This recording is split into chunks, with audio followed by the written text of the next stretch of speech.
இந்த வாழ்க்கை முறை வாழ்ந்துட்டு ஐயோ நான் 90s கிட் சாமி, எனக்கு பொண்ணு கிடைக்கல, கல்யாணம் ஆகல, நீ உயிரோடு இருக்கிறதே தப்பு. உனக்கு பொண்ணு கிடைக்கலன்னு வேற புலம்பரியா? அதுவே ஜாஸ்தி. லஞ்ச பணத்தை நம்பி கவர்மெண்ட் ஜாபுக்கு போனவெல்லாம் அவனையெல்லாம் பார்த்தா இந்த ஒரு லைன் தான் எனக்கு தோணுது. வஞ்சத்தில் வீழ்ந்தாயடா கர்ணா.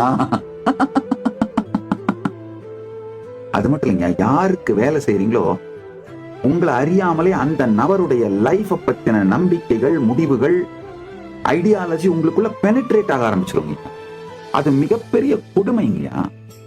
எல்லாவற்றிலும் சுதந்திரத்தை முன்னிறுத்தி வாழ்க்கையை கட்டமையுங்கள்.